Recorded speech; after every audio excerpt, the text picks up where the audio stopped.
नमस्कार, आप सभी का बहुत बहुत स्वागत है। आज की बड़ी खबरें, बिग ब्रेकिंग न्यूज आप सभी के लिए लेकर आए हैं, जहां पर जानेंगे ताजा लेटेस्ट अपडेट। जी हां दोस्तों, रामदेव को लेकर आ रही है अपडेट। सुप्रीम कोर्ट में पेशी से पहले फिर मांगी माफी। पूरी खबर आगे विस्तार से जानते हैं। और इसी बीच केंद्रीय मंत्री का हो सकता है पर्चा खारिज। कांग्रेस ने पेश किए हैं चुनाव आयोग के पास सबूत। बीजेपी के उम्मीदवार की बढ़ी मुश्किलें, क्या कुछ मामला है? तो दूसरी तरफ ताजा लेटेस्ट अपडेट निकल के आ रही है, चुनाव आयोग अब एक्शन में। जी हां दोस्तों, चुनाव आयोग ने जारी किए नए आदेश आचार संहिता को लेकर। पूरी खबर आगे विस्तार से वीडियो में शामिल की गई है, आप बने रहिए साथ में। तो वहीं एक और सर्वे आया है सामने निकल के, जहां पर इंडिया गठबंधन ने फिर बनाई है बढ़त एनडीए के ऊपर। आगे सर्वे भी आप तक पहुंचाएंगे। अगर आप भी दूसरी तरफ मानते हैं कि इस बार का चुनाव कांटे की टक्कर का होगा और जीत इंडिया गठबंधन की हो सकती है, तो एक लाइक वीडियो को जरूर कीजिएगा। कमेंट बॉक्स में जरूर लिखिएगा, बी सपोर्ट इंडिया गठबंधन। ताजा लेटेस्ट अपडेट आ रही है, चुनाव आयोग का चला है इन्फ्लुएंसर्स पर डंडा। जी हां दोस्तों, पेड न्यूज रोकने के लिए सोशल मीडिया इन्फ्लुएंसर भी निगरानी के दायरे में। चुनाव आयोग का कहना है कि अगर कोई सोशल मीडिया इन्फ्लुएंसर के खातों पर उम्मीदवारों के पक्ष में प्रचार का एक जैसा रुझान आता है और इससे आदर्श आचार संहिता का उल्लंघन प्रतीत होता है, तो चुनाव आयोग का मीडिया निगरानी सेल इसका संज्ञान लेगा।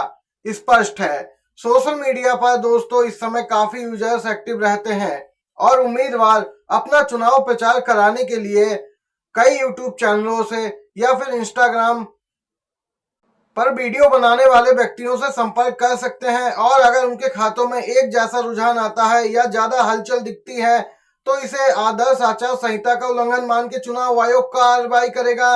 ये दोस्तों अपडेट निकल के आई है। तो दूसरी तरफ 26 अप्रैल को द्वितीय चरण का जो मतदान होना था उसे स्थगित कर दिया गया है। ताजा अपडेट है मध्य प्रदेश से। बैतूल के जिला अधिकारी नरेंद्र कुमार सूर्यवंशी ने जानकारी दी। बताया कि बैतूल के बीएसपी प्रत्याशी अशोक भलावी का हृदय गति रुकने के कारण निधन हो गया। उन्होंने कहा, हमने चुनाव आयोग को इसकी सूचना दी। जनप्रतिनिधि अधिनियम 1951 की धारा 52 के तहत 26 अप्रैल को द्वितीय चरण का जो मतदान होना था उसे स्थगित किया गया है। ये जानकारी दोस्तों सिर्फ मध्य प्रदेश के बैतूल जिले से संबंधित है। ब्रेकिंग न्यूज, एबीपी सी वोटर ने उत्तर प्रदेश लोकसभा के लिए नवीनतम ओपिनियन पोल सर्वेक्षण प्रकाशित किया है। राहुल गांधी और अखिलेश यादव के नेतृत्व में इंडिया गठबंधन उत्तर प्रदेश के ग्रामीण इलाकों में मजबूत होता जा रहा है।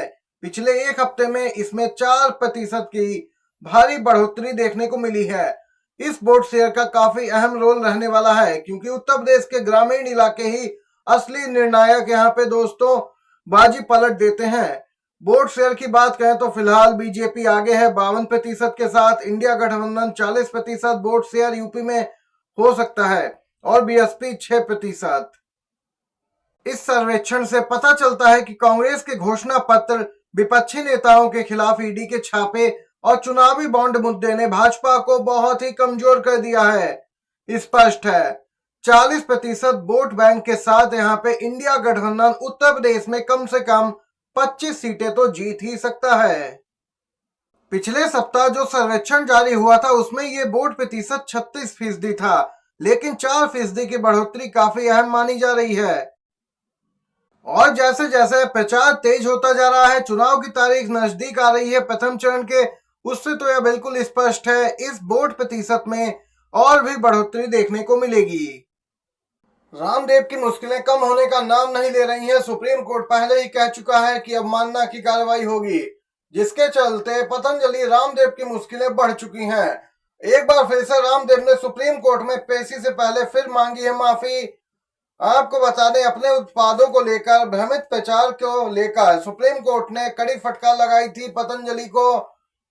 सीधे तौर पर रामदेव और इनके मित्र बालकृष्ण को व्यक्तिगत तौर पे पेश होने का भी निर्देश दिया था। पिछली सुनवाई में ये पेश हुए थे, जहां पर इन्होंने माफी मांगी, लेकिन सुप्रीम कोर्ट ने स्पष्ट कहा कि आपने आदेश को हल्के में लिया, आपके खिलाफ अवमानना का केस चलेगा।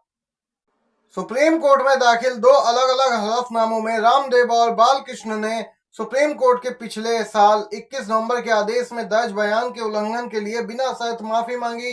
आपको बता दें, आज इस मामले में सुप्रीम कोर्ट में फिर से सुनवाई होने वाली है। एमएनएस तो बीजेपी की बी टीम है। एनडीए को लेकर राज ठाकरे के ऐलान पर उद्धव गुट का तंज। आप सभी को बताते चले, महाराष्ट्र नवनिर्माण सेना प्रमुख राज ठाकरे ने लोकसभा चुनाव में एनडीए को समर्थन देने का ऐलान किया है और इस ऐलान पर उद्धव गुट के नेता आनंद दुबे ने निशाना साधा। दुबे ने कहा कि राज ठाकरे बीजेपी की बी टीम के रूप में कार्य कर रहे हैं। आपको बताते चले, मुंबई के शिवाजी पार्क में एक रैली में एमएनएस प्रमुख राज ठाकरे ने यह ऐलान किया। बिना शर्त इन्होंने एनडीए को समर्थन दिया, जिस पर लगातार इंडिया गठबंधन हमलावर है। उद्धव गुट ने तो तंज कसते हुए स्पष्ट किया कि एमएनएस के पास ना तो नेता है, ना मतदाता है, ना ही कार्यकर्ता है। लोकतंत्र में हर किसी को पार्टी बनाने और उसे आगे ले जाने का अधिकार है। Raj Thackeray B team BJP के बनके काम कर रहे हैं। यहाँ पे ये अपडेट निकल के आई है महाराष्ट्र से। अगली खबर की ओर बढ़ते हैं। चुनाव आयोग ने सीबीडीटी को केंद्रीय मंत्री और तिरुवनंतपुरम लोकसभा से भाजपा के उम्मीदवार राजीव चंद्रशेखर के हलफनामे की जांच के निर्देश दिए हैं। सूत्रों ने बताया कि चंद्रशेखर के संपत्ति विवरण में किसी भी बेमेल जानकारी को सत्यापित करने के लिए कहा गया है। दरअसल कांग्रेस ने राजीव चंद्रशेखर की ओर से दाखिल हलफनामे में उनकी वास्तविक और घोषित संपत्ति के बीच मेल नहीं होने का दावा किया था। इसे लेकर मुख्य विपक्षी दल ने निर्वाचन आयोग में शिकायत की थी। बताते चले, चंद्रशेखर संयुक्त राष्ट्र के पूर्व राजनयिक शशि थरूर के खिलाफ तिरुवनंतपुरम से चुनावी मैदान में है। इंडिया गठबंधन के उम्मीदवार हैं शशि थरूर।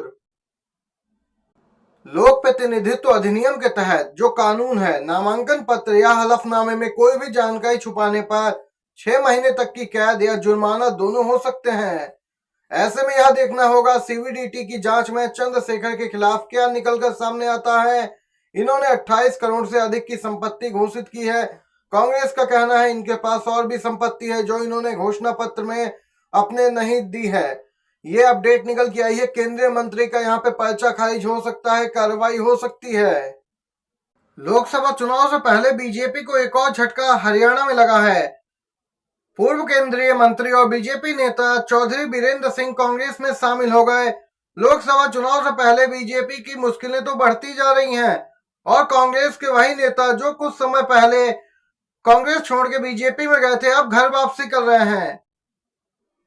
पूर्व केंद्रीय मंत्री चौधरी बीरेंद्र सिंह बीजेपी से करीब एक दशक पुराना रिश्ता खत्म कर फिर से कांग्रेस में शामिल हो गए हैं। उन्होंने पार्टी की सदस्यता ग्रहण की। इसके साथ ही कहा कि इस बार देश में बदलाव होने वाला है, जिसकी भनक इन सभी नेताओं को पहले से लग गई है। इसीलिए पाला बदलने की यहाँ पे लगातार खबरें निकल के आ रही हैं। बीजेपी खेमे में खलबली मची है। ये आज की बड़ी खबरें थी, मुख्य समाचार आप सभी ने जाने हैं इस एक वीडियो में। पसंद आया हो वीडियो तो लाइक कीजिएगा, शेयर कीजिएगा अपने दोस्तों में भी। बहुत बहुत धन्यवाद।